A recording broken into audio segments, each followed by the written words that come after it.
A little bit more. All right.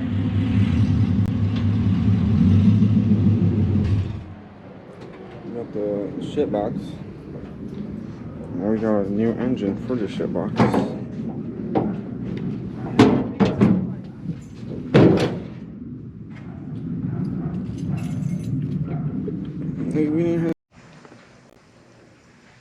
Alright, so finally back at the house.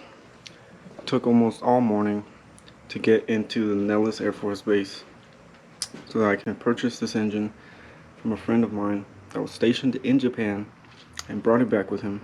Luckily for me, it was a good find. Low mileages. It only has less than 80,000 kilometers, which is like roughly 50,000 miles on it. Excuse me. And here she is. She's looking good. It looks like a 50,000 mile engine, in my opinion. I didn't think I had the wiring harness at first, but I do. Came complete with the headers and the up pipe and the turbo. So basically direct drop in. I'm just probably gonna change out this rear cover because I know it cracks and it leaks over time. And depending on how everything looks, no, not depending on everything, I'm still gonna change the valve cover gaskets just because, and then the rear main seal also, and probably a timing belt kit before I throw it in, just to be on the safe side. And then the front main seals and cam seals also, just to be 100% safe with that.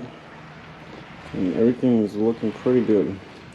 Everything's 100% complete. Usually these are all brittle and hard. Everything's nice and rubbery still.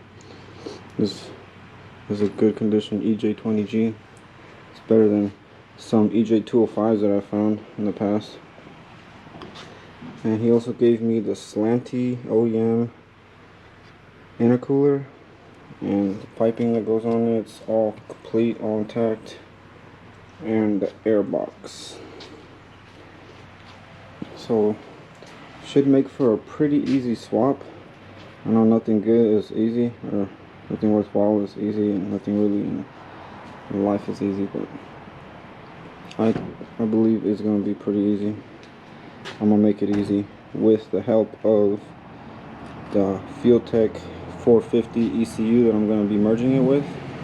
Basically going to use this engine harness as a template, and I'm going to get the unterminated Fueltech 450 harness for a 4-cylinder engine, and I'm going to splice everything together, make it look nice, and make it direct fit for this application.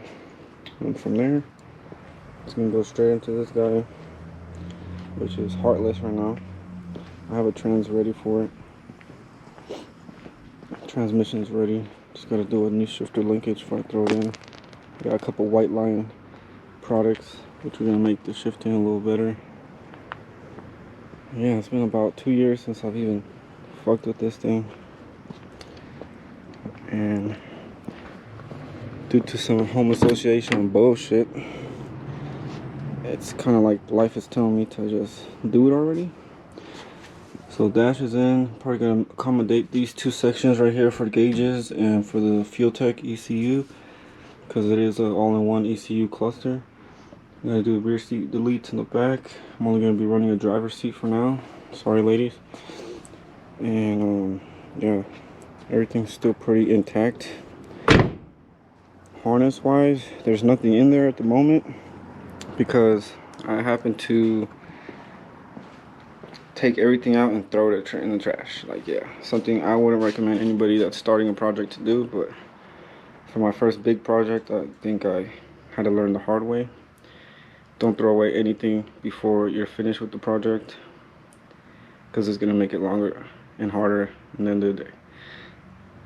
I'm going to be using Painless Performance Pro Street wiring harness, chassis harness for the reassembly of the chassis to get headlights, taillights, fog lights, turn signals, fuel pump, alternator, all that good stuff running.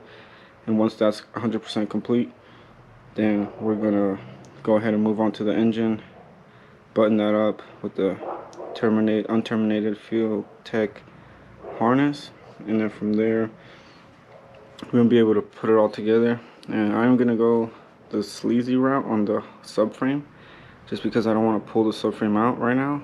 I really don't have the room to pull it out, because as you guys can tell in the other videos, my brother's still working on his E30, and we're waiting on a couple parts so that he can throw in the suspension and lower the car back down and roll it forward so I can get my car in the garage. But in the meantime, what I'm thinking about doing is I'm gonna go half sleaze, half okay. I'm gonna chop a piece of the subframe where the up pipe goes. It's usually on this side right here, because on the USDM non-turbo subframes this is not going to allow it to clear, so I'm going to chop a bit off. And since we do have a welder here, I'm going to not leave it like that, like how most people do. I'm going to weld in that notch so it's nice and fortified, you know, it's not going to crack on me later on. And yeah, that's basically the plans for this.